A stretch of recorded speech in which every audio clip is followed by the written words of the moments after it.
तो वहीं गणतंत्र दिवस की पूर्व संध्या पर भारत सरकार ने पद्म पुरस्कारों की घोषणा की है, जिसमें डिंडोरी की आर्टिस्टिक दुर्गाबाई व्योम का नाम भी शामिल है। ट्राइबल म्यूजियम में सुंदर कलाकृतियों के लिए दुर्गाबाई को पद्मश्री अवार्ड के लिए चयनित किया गया है। दुर्गाबाई को उनकी मेहनत का फल अब मिलने जा रहा है, लेकिन उनका पद्मश्री तक का ये सफर आसान नहीं रहा।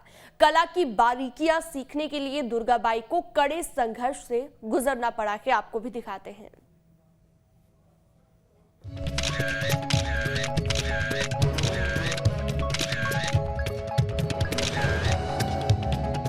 कहते हैं अगर चाह बड़ी हो तो उड़ने के लिए आसमान भी छोटा पड़ जाता है। कुछ ऐसी ही कहानी है मध्य प्रदेश के डिंडोरी के एक छोटे से गांव से आने वाली दुर्गाबाई की। 6 साल की उम्र से चित्रकारी करने वाली दुर्गाबाई ने कभी स्कूल की दहलीज पर कदम तक नहीं रखा, लेकिन अपनी कला के दम पर वो ऐसे मुकाम पर पहुंच गई जहां पहुंचने का सपना लगभग हर भारतीय का होता है। दुर्गाबाई को ट्राइबल म्यूजियम में कलाकृतियों के लिए पद्मश्री अवार्ड के लिए चयनित किया गया। बहुत अच्छा लग रहा है सर, बहुत अच्छा लग रहा है। मेरे को तो ऐसे सोच भी नहीं सकती कि ऐसे सम्मान मिलेगा करके। ये सबके नानी है कलाकृति, ये सब अपने कौन प्रधान में मिला है, सबके नानी मिला है। मेरे नहीं है, मतलब सभी के नानी मिला है, सबके नानी। दुर्गाबाई आदिवासी वर्ग के लिए मॉडल के रूप में उभरी हैं। जिन परिस्थितियों में संघर्ष करके दुर्गाबाई ने अपनी पहचान बनाई, वो वाकई प्रेरणा स्रोत हैं, क्योंकि दुर्गाबाई का बचपन बड़े मुश्किलों में गुजरा है। दुर्गाबाई का जन्म 1974 में डिंडोरी जिले के ग्राम बुरबासपुर में हुआ था। दुर्गाबाई ने जब से होश संभाला, उन्होंने गरीबी ही देखी। घर की आर्थिक स्थिति ठीक न होने के चलते दुर्गाबाई पढ़ाई में पिछड़ गई, लेकिन आगे बढ़ने की चाह में दुर्गाबाई ने चित्रकारी को अपना माध्यम बना लिया। 6 साल की उम्र में ही दुर्गाबाई चित्रकारी करती रही और आगे चलकर आदिवासी भूडी चित्र के जरिए अपनी अलग पहचान बना ली। इसी पहचान ने दुर्गाबाई को पद्मश्री पुरस्कार तक पहुंचा दिया। मैं सबके योगदान मानती हूँ।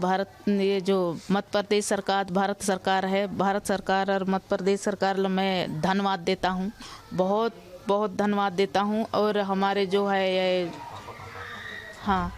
जो हमारे इतना बड़े पद्मश्री अवार्ड दिलवाया वो भारत सरकार और मध्य प्रदेश सरकार के धन्यवाद करता हूँ। और आगे तक और भी मैं जबले मैं ये है तबले और पीढ़ी की पीढ़ी को मैं कलाकृति सिखाऊंगी और कलाकृति सिखाऊंगी और अलग अलग तरीके से, और फिर आगे मंजिल तक और पहुँचूंगी।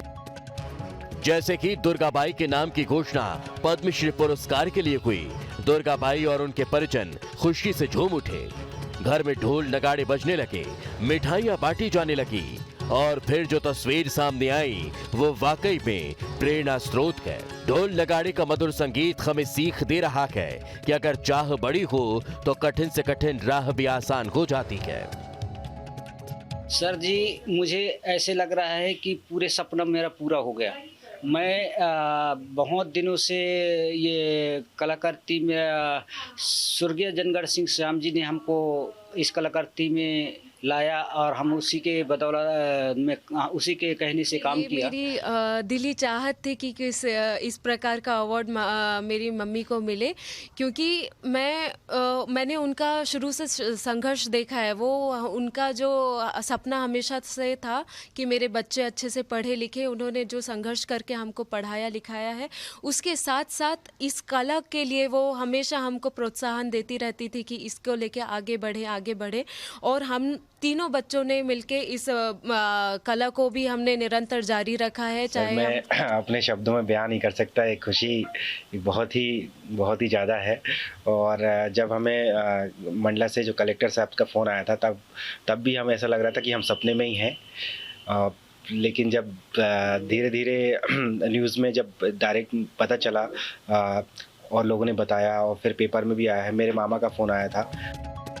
दुर्गाबाई ने सीमित संसाधनों के बल पर अपने हुनर से हर जगह अपनी कला का लोहा मनवाया। आज दुर्गाबाई किसी पहचान की मोहताज नहीं है। दुर्गाबाई की कला के चर्चे आज पूरे हिंदुस्तान में हैं। इससे पहले भी दुर्गाबाई को मुंबई में विक्रम अवार्ड मिल चुका है, दिल्ली में बेबी अवार्ड और महिला अवार्ड से भी सम्मानित किया जा चुका है। इसके अलावा कई राज्य स्तरीय पुरस्कार भी उनकी कला की शोभा बढ़ा चुके हैं।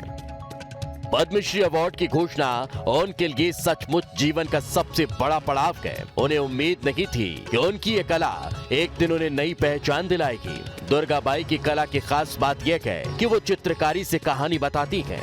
दुर्गाबाई ने डॉक्टर भीमराव आम्बेडकर की जीवन कथा को पेंटिंग के जरिए दिखाया है। दुर्गाबाई की स्टोरी 11 अलग अलग भाषाओं में भी प्रकाशित हो चुकी है। अब दुर्गाबाई और उनके परिजनों को इंतजार है उस पल का जब राष्ट्रपति उन्हें पद्मश्री अवार्ड से सम्मानित करेंगे। भोपाल से जितेंद्र शर्मा के साथ टीम न्यूज़ 18।